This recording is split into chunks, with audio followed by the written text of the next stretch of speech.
iconic.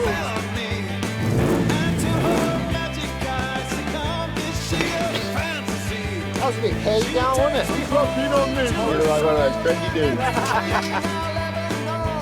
Too big for him.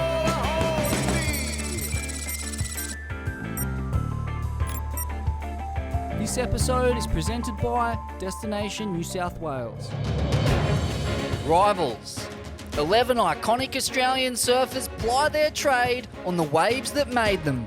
If you thought these guys were good on the world tour, wait till you see what they can do at home. Every grain of sand, every crack in the reef, every bend in the bank, these guys know it and know what to do with it. Each surfer gets 45 days to choose the perfect conditions, 2 hours in the lineup. Each surfer nominates his best 3 waves and you judge him. No step-offs from jet skis allowed, nothing but pure paddle power and Australia's best, putting it to the test on their home court. Don't miss a beat, this is gonna be mad. Let's meet the crew. The 3-time world champion Mick, a bona fide legend of Australian sport and among the greatest surfers of all time. Penrith born, Ballina raised, but it was on the point breaks of Coolangatta that Fanning truly made his mark. Fresh back off a serious knee injury, he's as fit and enthusiastic as ever and surely the favourite to take out rivals. Who's winning? No. Is there a heat going on? I don't compete, I'm Did you get the drop in before? That was a bit heavy going, wasn't it? Oh, mate, priority rules, how is it? At my generation, the 2 greatest competitive surfers were Kelly and Mick. On the face, he's just flawless. And he's always just in the pocket, surfing rail to rail. And just so fast and so clean.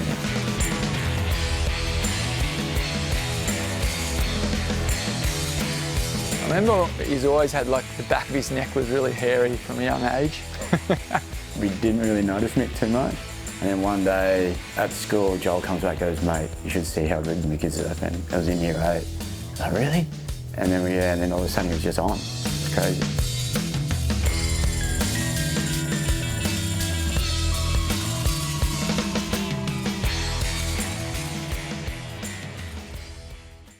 Style icon and 2012 world champ, Joel Parkinson.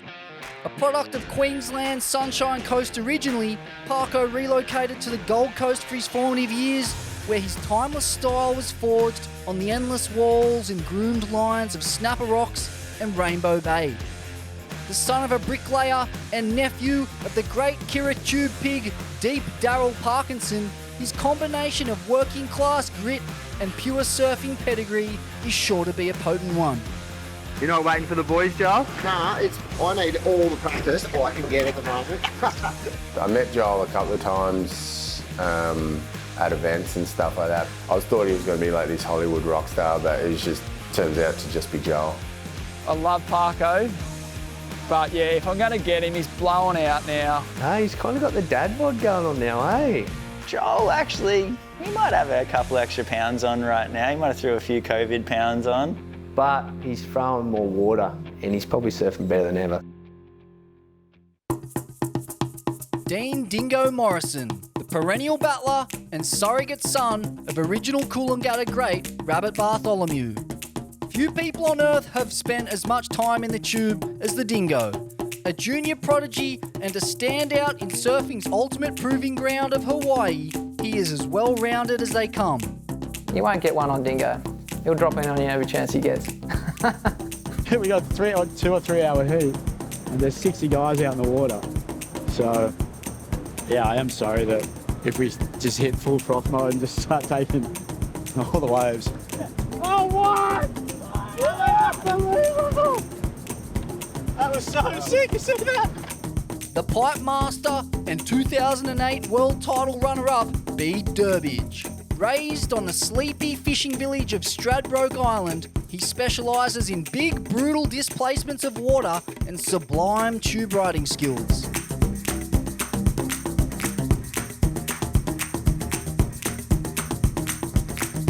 What? It's crowded. Look at that slab. What? Oh, we're on. You know, even if there is a few guys out Main Beach, it's such a small community, he'll just tell them what they're doing, like, oh, we'll come in, you go out there on your own and enjoy it. Bede's going to get any wave he wants up there, no dramas. Bede is always been competitive too. I'm sure he would be wanting to put on a good performance. Yeah, super pumped to be part of Rivals. It's going to be tough, but yeah, you got to back yourself. The aerial innovator and 10-year World Tour veteran, Josh Kerr. Not many surfers can say they've invented a manoeuvre. Well, Kersey invented 2 of them. His ability in the air is matched only by his ability in big blue barrels. He's the eternal surprise packet, and we expect nothing less in this series. 2 hours is a long time. I don't even surf for 2 hours normally, so this is it's going to be a marathon. So he's been off the tour for a while now too. But I follow him on Instagram and he's here, there and everywhere and he's still ripping. So whether he's still got that bulldog in him, which he probably does. Well, Kersey's just back from the US and, you know, it's hard to not know he's around. He's been freaking ripping.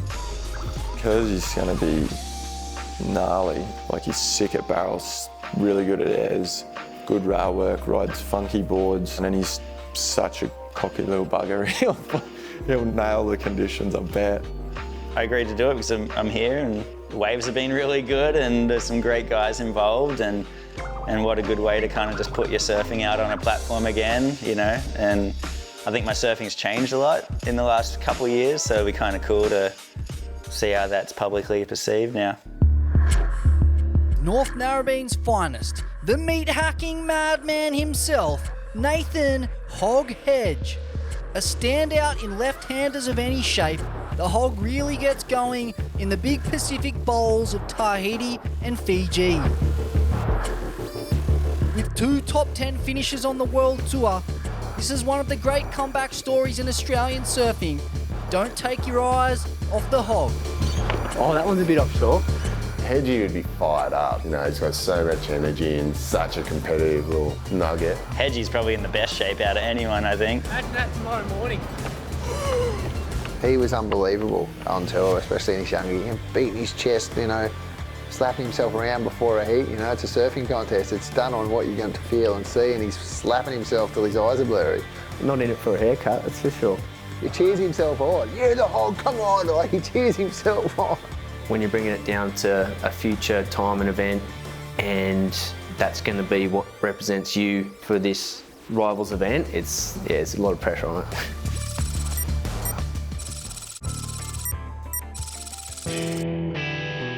The veteran of the field, Danny Wills. At 44 years old, Willsy is the oldest surfer in the field, but as everyone knows, the last thing to go in a surfer's arsenal is their ability to bury rail, and no one did it better than Willsy. A product of the stretched out, sand-bottom point breaks of Byron Bay, he pushed Kelly Slater to the limit in 1998, coming up just short of the title. A consistent performer in his 11 years at surfing's elite level, including 3 top 10 finishes, his frontside rail game remains one of the all-time best. Often we talked about it when we did the tour, years and stuff. Geez, it'd be good to have an hour heat for once, or a couple of hour heat. We could actually have a surf, a proper surf, and not just be 30 minutes or whatever. So it's quite interesting that this has come about. Willsy was a huge idol to us all. You know, I mean, those just before we were qualifying was when Willsy was going for titles. You know, that 98 year, 99 and stuff like that. You know, him and Cambo were so dominating in the sport at the time, and he was one of Australia's greatest surfers of all time, you know, and still is today. He's still fit as a fiddle and ripping, and great to see, and hopefully he has a great little session down there and we get to see some old Willsy turns. I've been fond of Willsy for a long, long time, and yeah, he's lethal. Willsy will be on some sick waves, and the little Chucky doll will be hard to beat, so let's see what he's got. What do you got, Willsy? Yeah, I'm a little bit nervous. I'd be lying if I said I wasn't. The Tathra tube pig Kai Otten. Raised in the wilds of the New South Wales deep south coast, rural isolation did nothing to dampen his ability. At home on the urchin-encrusted reefs of the deep south, he made his mark on the world tour in hollow waves. Australian surfing's quiet achiever, get him on the tins and he's anything but. Expect the Tathra tube pig to have his snout in the trough this series. There's a heap of old dogs in it from what I can see. It's a blast from the past, old rivals. I got Otto too many times. He stole a lot of me. Probably owes me a few 100,000, doesn't he, Joel, you reckon? A couple of heats here and there. Oh, Old Bones, Kai Otten. I love Otto. He's an incredible surfer. He, more so than ever, he'll get a 10 or something and blow us all away. But if it doesn't go his way, you'll never hear the end of it. Just doesn't stop talking, mate. Hopefully smash the Queenslanders. Sick of them Maroons. It's a New South Wales dynasty anyway, isn't it, at the moment? So we'll go New South Wales for the win and we'll get rid of them Queenslanders, especially Kersey, Joel, Mick, Bede. Mick's New South Wales, actually. Sorry, Mick. Love you, mate. Joel can beat it, though. I think he's Queensland to the bone. Mate, I hope they get a win. They can have it because all I've had to do is remind them of the times on tour when I really was on and it meant something. Let's hope I pick the right chart and get it done. The man they call Mini-Ocky, Shaun Cansdell. Famed for his power hacks, power punts and dexterity in the pit, many believe he never truly fulfilled his World Tour potential. Such was his talent, after losing his sponsor Billabong, the late great Andy Irons even offered to pay his way around the world while he got back on tour. See that guy out there? Cansdell? Guy's out of hand. A real standout when it comes to putting together a killer section in a surf film, this format will suit Cairns to a T. Expect the severest of frontside hacks and some wild aerials. In the back of my mind, I always wanted to gauge my surfing off his because I knew he was kind of the benchmark. I think he probably should have done more than he did. He made the tour and got some results, but I thought he should have been there for a long time. He was everyone's favourite surfer for a while. Probably dark horse there, I reckon. I always enjoyed just to have a surf before the event. A lot of the time I'd be too lazy to do that, I guess.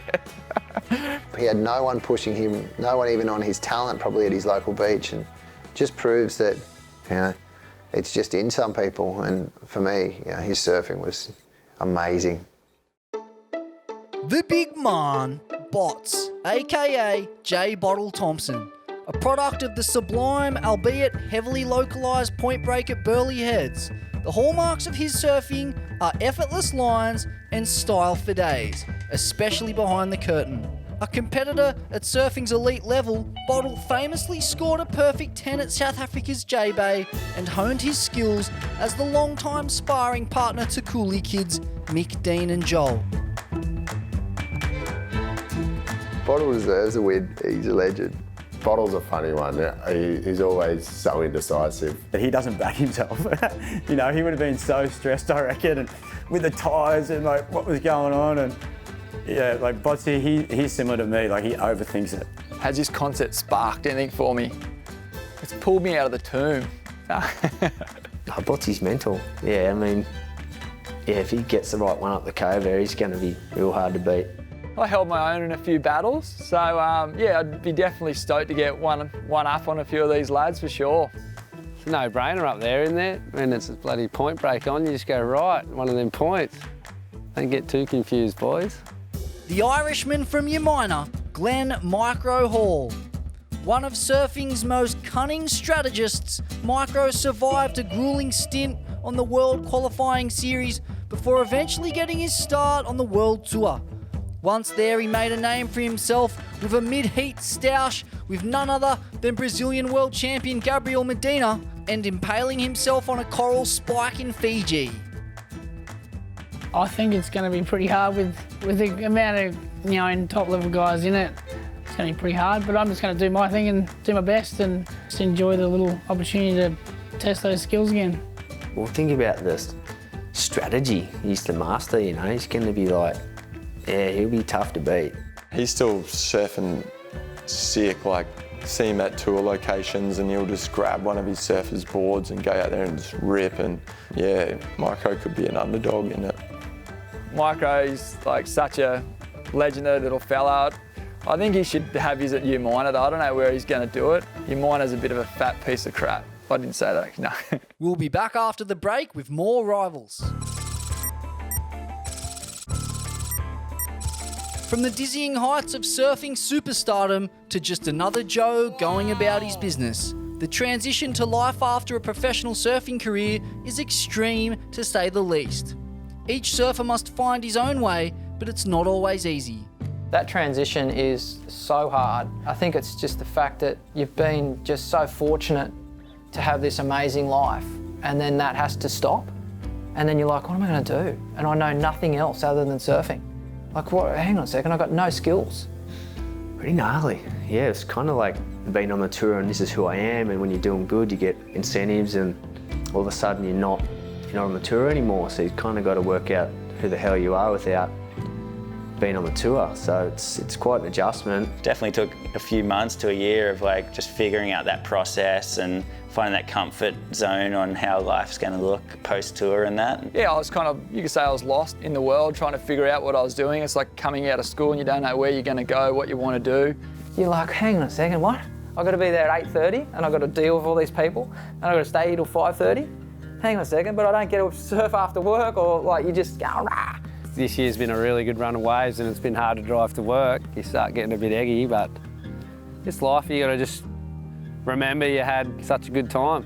One of the lucky ones, one of the 1%, I reckon. Maybe even 0.5% that gets to do what we did.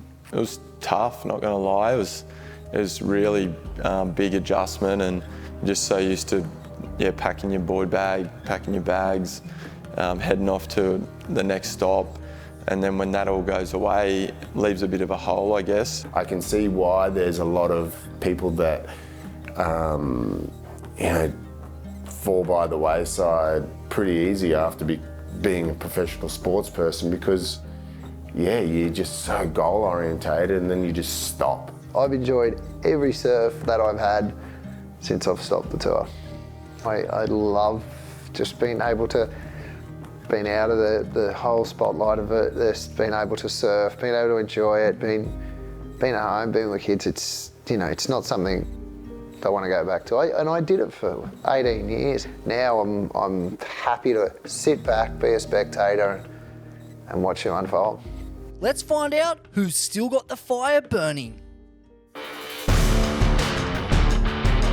I'm 41 now, and finding waves and that driving passion has not subsided one bit. If anything, it's more rife now in me than ever. He'd be the most competitive out of them all, still today. You just say the word heat and he just starts like steaming. They've all still got fire, but I would say between Hedgie and Dingo, I reckon those two would still attack you. They'd still grab you by the throat if they could. Wheelsy would be saying that he's not that competitive, but deep down I know he is. The competitive in me says I want to flog them all, doesn't it? The cast that's in it is unbelievable. Like, I love watching every single one of them surf. I know that every single person in that lineup is as competitive as each other, and that's how we all got better. So everyone's going to be doing the best surfing that they can, for sure. Winning is fun. I want to win, no doubt. It's like, you don't get to win that many things anymore. So, when you get the opportunity, it's I'm going to be putting all my effort into it. Love to take it out. I guess I've still got some competitiveness in me. I'm not that psycho-competitive anymore. I just hope I get a few good waves. I'll worry about myself. Is that cliche or what? Pretty cliche, isn't it? But anyway. Yeah, I'd like to stomp Parko on the throat. Nah.